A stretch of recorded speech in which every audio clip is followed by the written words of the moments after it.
Thank you for joining us at this time. You're watching News Analysis live on Politics and Business TV. The top stories. Federal government redoubles efforts to ensure out-of-school children. Bank predicts growth in gross domestic product. Nigerian National Petroleum Company Limited constructs 150 million liters storage facility for Port Harcourt refining company. Details coming up shortly.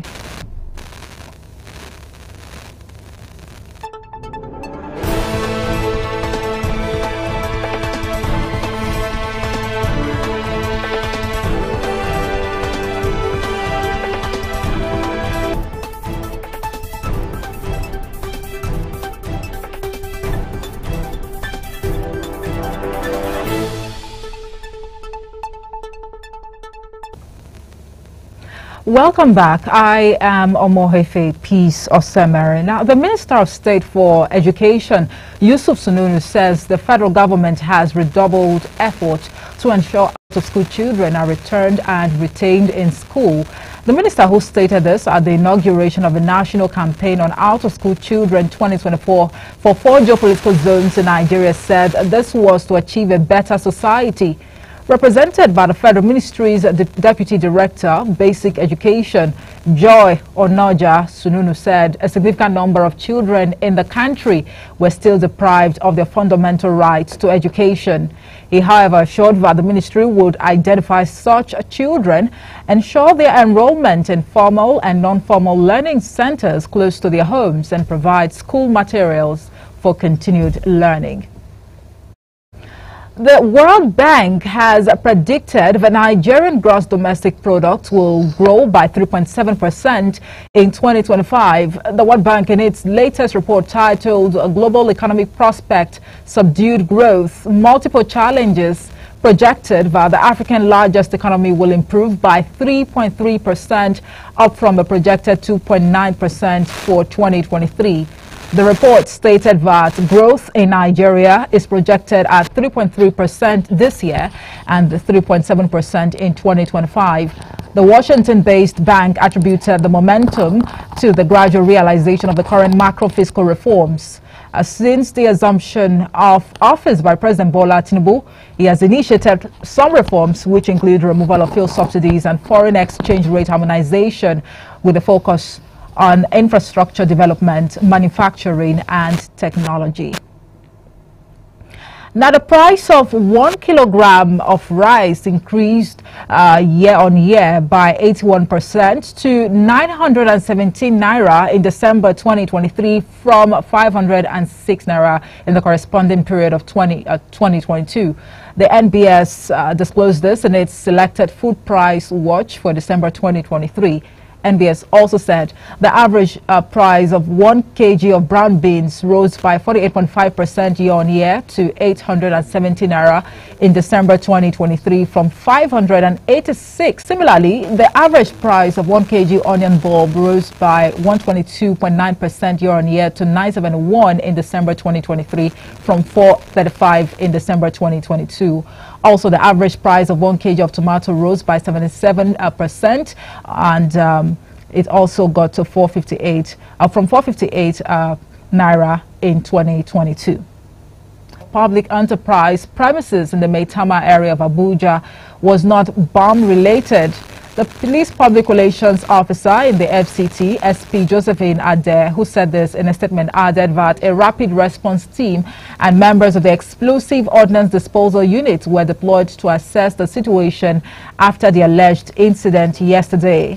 According to her, preliminary findings indicate that an overheated metal refuse container activated under intense heat exploded and injured 2 of the refuse evacuators. Ade, who said the affected refuse evacuators were currently receiving medical attention at Maitama General Hospital, further urged the public to exercise caution and refrain from using metal refuse bins. You're watching News Analysis live on Politics and Business TV. Still to come, Governor of the Central Bank of Nigeria, Olayemi Cardoso, says Nigerians will heave a sigh of relief from the sustained rise in prices of goods and services when the implementation of its inflation targeting policy begin to yield results. Details of this and more after the break. Do join us again.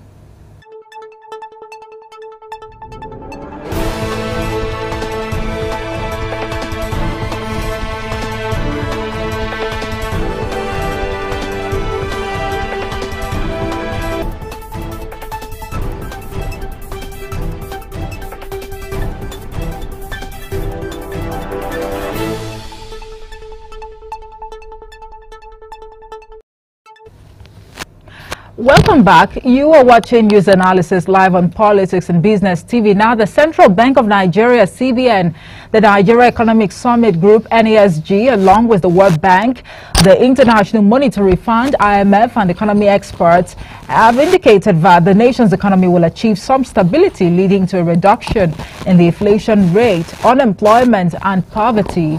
Governor of the Central Bank of Nigeria, Olayemi Cardoso, speaking at the launch of the NESG 2024 macroeconomic outlook, hinted that Nigerians will heave a sigh of relief from the sustained rise in prices of goods and services when the implementation of its inflation targeting policy, measures to improve liquidity in the forex market, as well as expected reduction in pump price of petroleum products begin to yield impact. The Apex Bank also projected that these measures will trigger improved productivity in the agricultural sector and a reduction in the inflation rate to 21.4% in 2024. Meanwhile, the NESG projected a decline in unemployment to 5.0%, while the poverty level reduces to 41.5% if implementation succeeds in a combination of ongoing reforms and other measures outlined in its economic transformation roadmap. These measures, according to the NESG, will help the economy achieve a gross domestic product, GDP, a growth of 3.5%, an increase in external reserves to $40 billion, decline in inflation to 21.5%, while the exchange rate will stabilize at 900 naira per dollar in the official forex market. The Nigerian National Petroleum Company Limited has constructed a 150 million liters storage facility for the Port Harcourt Refining Company ahead of full operations of the plant. It said the storage facility was constructed in Atlas Cove, adding that the company had signed build, operate and transfer agreements for the rehabilitation of pipelines and storage facilities nationwide. It was gathered that the Atlas Cove Jetty is a major installation of NNPCL for receipt and distribution of petroleum products to the western part of Nigeria and is located within the precincts of Takwa Bay in Lagos State. Now, President Bola Tinubu on Monday justified his cabinet of 47 ministers. According to him, the number reflects the diversity of roles required to run an efficient government. Special advisor to the president on media and publicity, Ajuri Ngelale, revealed this in a statement signed on Monday titled President Tinubu to CAN Leadership. We will continue to fight corruption. Nigeria is ours to fix. Tinubu, while acknowledging criticisms over his heavily staffed cabinet, however, said merging portfolios would only heap some officials with more burdens than they can bear. Here is a composition of the sizes of cabinets in previous administrations. Former President Muhammadu Buhari, during his first and second term, appointed 36 and 42 ministers respectively. And then in 2011, his predecessor, Jonathan, named 33 ministerial nominees, retaining 9 persons from the Yar'Adua administration. In 2007, Yar'Adua appointed 39 persons to his cabinet, and then Obasanjo initially named 42 ministers in 1999, but later shed 2 roles. He also reduced the number of ministries to 20 before the end of his tenure in 2007. However, Tinubu named 48 ministers. Assessing Tinubu's cabinet and the cost of governance is our focus today on News Analysis, and I have my guest, who's a public affairs analyst, Comrade Salihu Mahmoud Dantata. He joins us live from Kano State. Good afternoon to you, Comrade. Thank you so much for joining us.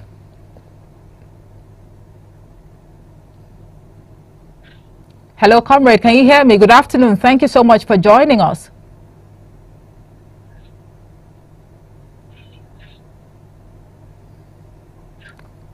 Hello.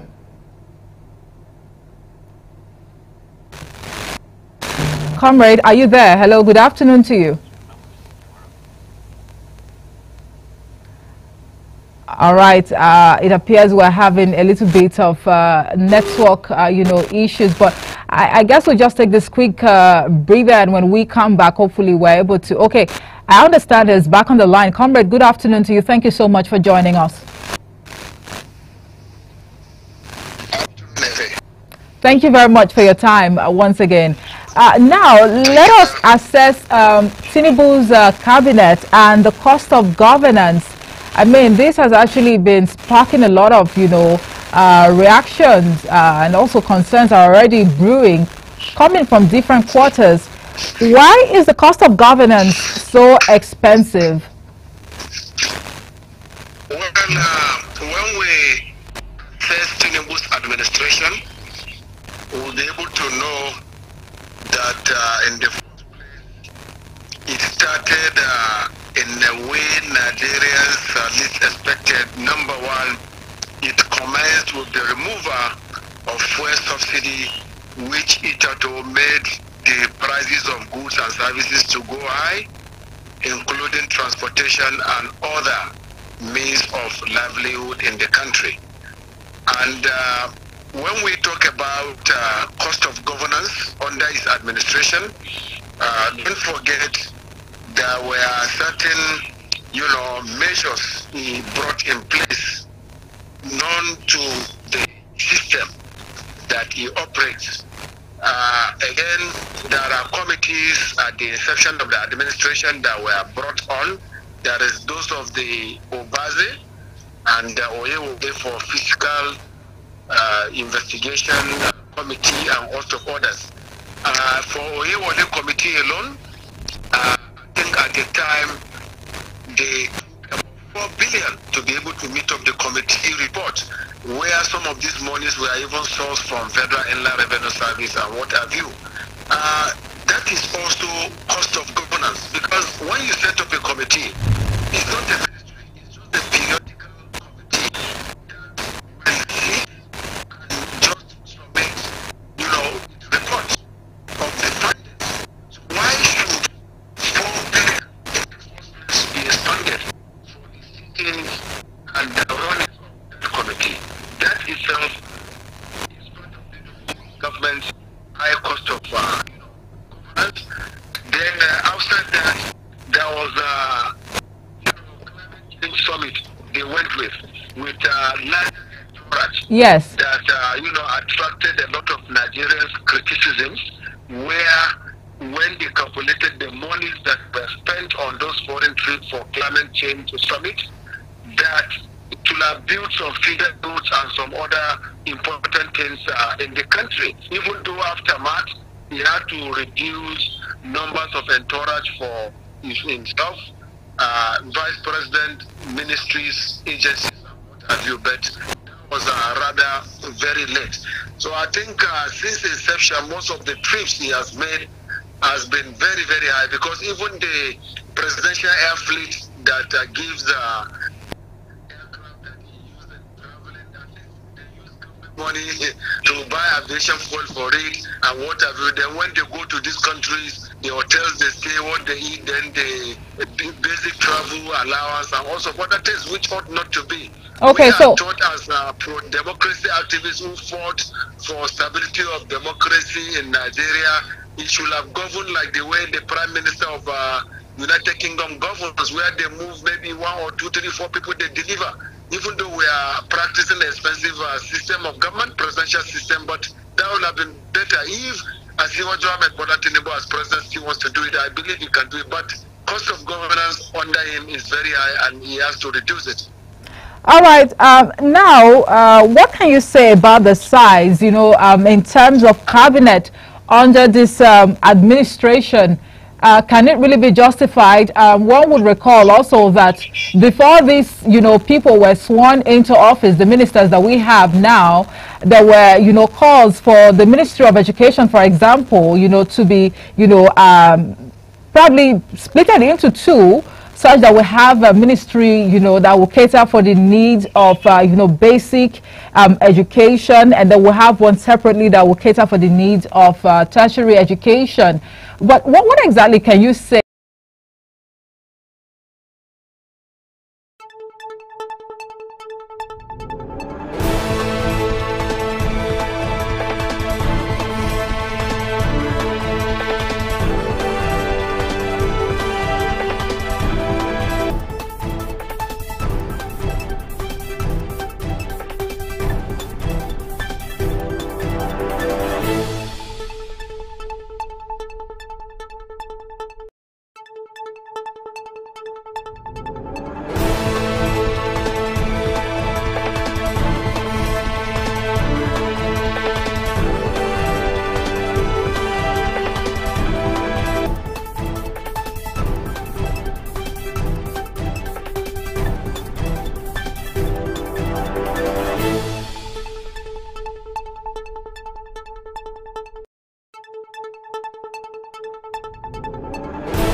Lies in the purview of some of these parastatals. Then basic ones like from primary, they also lies in hands of other parastatals. And mind you, education ministries are shared between the federal and states. Same way you have Federal Ministry of Education, you also have Ministry of Education. They have permanent secretary in the State Ministry of Education, just the way you have the Minister of the Federal and his permanent secretary on the level there. So it's a shared responsibility. That is why the governors also need to live up to expectation by meeting up goals. Primary education till today basically lies in the hands of state governors. What are they doing to that effect? Most of the times you find them having been at loggerhead with what have you. So if the governors also live up to expectation, there won't be any cause to say you should split Ministry of Education into two, because same way you have Federal Ministry of Education taking charge of federal education, same way you have the state. So I think the governors also should live up to expectation, so that most of the things that are needed. These days also, don't forget about that you have state universities owned and funded by state governments. All right, comrade, let me share between federal and state. So all need to all must be on deck, both at the federal and state. All right, I mean, while it's okay for you to say that there is absolutely no point in even splitting the Ministry of Education, just like some Nigerians had actually, clamored for, which of these ministries do you think should have been merged, if at all? I mean, do you even see that as a way of, reducing the cost, of governance? Well, merger of ministries does not imply reduction in cost of governance. What basically reduces cost of governance is one, their mode of transportation. Because when you observe, directors and ministries, permanent secretaries, ministers, the routine of vehicles they move with, those vehicles, the way they are procured with high price, also the fueling and what have you. Then again, some of the day-to-day things they do also are things that makes the cost of governance to be high. But if you want to reduce it by 50%, their mode of transportation must be looked into first. In a situation where a minister is moving with 4 vehicles at the expense of the military, it's a high cost of governance. At the situation where permanent secretary is moving with 2, same way, then and others. So they should start from that. Then again, their flight reservation to maybe domestic or international, they are also cost of governance. then the hotels they stay, particularly abroad or even domestically, all these things are what makes cost of governance to be high. But the matter of ministries cannot reduce that, because let me give you very factual in the Buhari administration. Only him was in charge of works, power and housing. You can remember vividly that Nigerians were even complaining. So the workload on him was even too much, where he had to develop grey hair. But the moment the ministries are the way they are slated, even housing. Look at the Minister of Housing now, Dankiwa, the wonderful job is doing. Look at Minister of Works, Umai, the wonderful thing. Then the power to what he has started and what have you. So the issues we are saying is that the way the ministries are, every of the minister will be able to be given performance evaluation at the end of the day. So I do not succumb to merger of these ministries. That cannot reduce cost of governance. What can reduce cost of governance are the ideas I gave to you. Okay, so I mean, obviously, you already threw your weight behind the president, saying that merging these ministries would bring about, underperformance. And, let's also bring in, another perspective. The fact that some of these ex-governors still, enjoy some sort of, royalties or entitlements. Can we also attribute that to the reason why cost of governance is pretty expensive?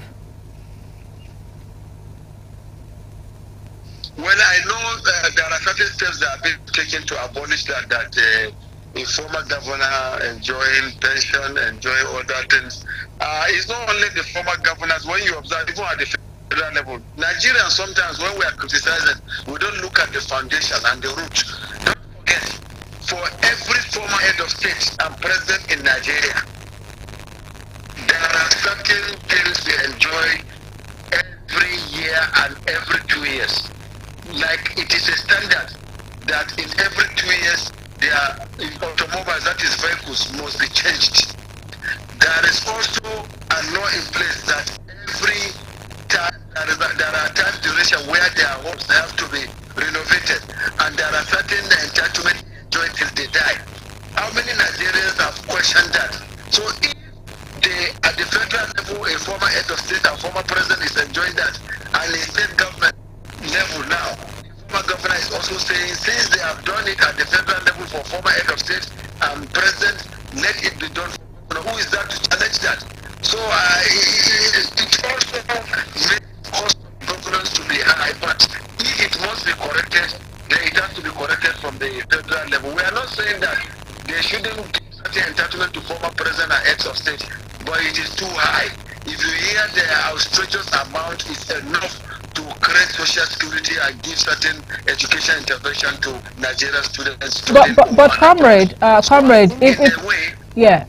what mostly make cost of governance to be high are the things through, like there are trips, foreign trips, local trips, then there are movements. Like for example, now a governor is moving with about 20-something convoys. Those of the escorts of the police, GSS himself and others. Then it must be our ministers also. The president himself, look at the routine of his convoy and what have you. Then you also have those in high commissions, embassies and what have you. Nigeria is also footing their bills of transport and other logistics. Look at all. So all these things we ignore are the things that makes some government be high.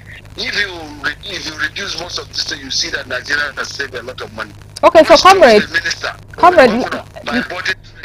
let me come in real quick. If you can hear me, I mean, quite frankly, you are saying that there is absolutely nothing wrong, with paying some sort of, dues to ex-governors and, heads of state, as it were.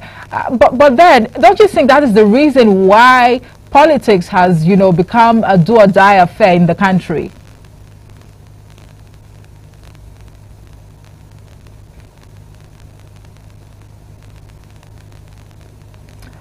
Comrade, are you there? Hello. There are many factors that make politics to become do-or-die affair in the country. One, you go there before you come out rich. Yes, I'm with you. Okay, please go ahead. Are you with me? Yes, please go ahead. Okay. There are many factors that makes politics to become do or die in Nigeria. Number one, people go there poor, they come outreach. Let's start from even local government that is a rural area. You find out that when a chairman is elected, comes there, the house he was living in before getting into office now changes. He now change of houses, cars, building, this and that. That also, that is corruption. It makes them to do anything they want to do to go there. They now come to governor, come to senator, House of Rep member, and president himself. When you go there, the first 1 or 2, 3 years before you get to 4 years of your completion of term, you see there are a lot of things because there are many benefits there from the packages, the contracts, the gifts, the opportunities, the influence, and what have you. So there are some of the reasons that makes them to like to do anything to go there. It is too attractive. So that is why we need to find a way of reducing a lot of benefits attached to these political offices. Because once somebody knows that I'm going to become a governor and I'm not entitled to certain things, there are restrictions as regards what I can do to, get certain benefits, then they'll be discouraged. Why is it that it's not a do or die affair in UK? Because when you look at the UK system there, where even the Prime Minister is elected right from the parliament, nobody, you even see them with their bag going to enter train. A Prime Minister, Bill Clinton, for instance, in America, after becoming president, it was after he left office he had to build a house. Same thing with Obama, Barack Obama. And these are presidents of the superpower country in the world. So what would you now say? What would you now say about Donald Trump? I'm sorry to butt you if you say it's not a do or die affair. Donald Trump was already a made man. Donald Trump only looked for U.S. presidency to make name. If you know the history of Donald Trump in American system, is in the entertainment industry, real estate. He was already a billionaire. In fact, when you take chronicle of past presidents of America, I think Donald Trump was richer than virtually all of them. So Donald Trump's quest for American presidency is not do or die. It is just because he wants to achieve legacy. Because if it's money that takes somebody there, it is going there to look for money. Donald Trump wouldn't contest to become president. Ask and check your records very well. All right, so comrade, in all of this, make a difference instance with Donald Trump, because he was already a billionaire before he ascended to the presidency of the U.S. All right, comrade. I mean, in all of this, coming back home to Nigeria now, with all of the sweet and juicy packages that one would enjoy, being a politician, even is politics something you would want to delve into in the years to come? Can you hear me, comrade? Hello, can you hear me? Hello? Yes, can you hear me? Hello, can you hear me, comrade? All right, obviously the network reception is... Can you come again now? Okay, so I'm asking, can you hear me, comrade? Yeah, I can hear you. Okay, so my question now on the final note would be, considering the juicy, offer and packages that one is, to enjoy even after leaving office, is politics something that you would want to delve into in the years to come?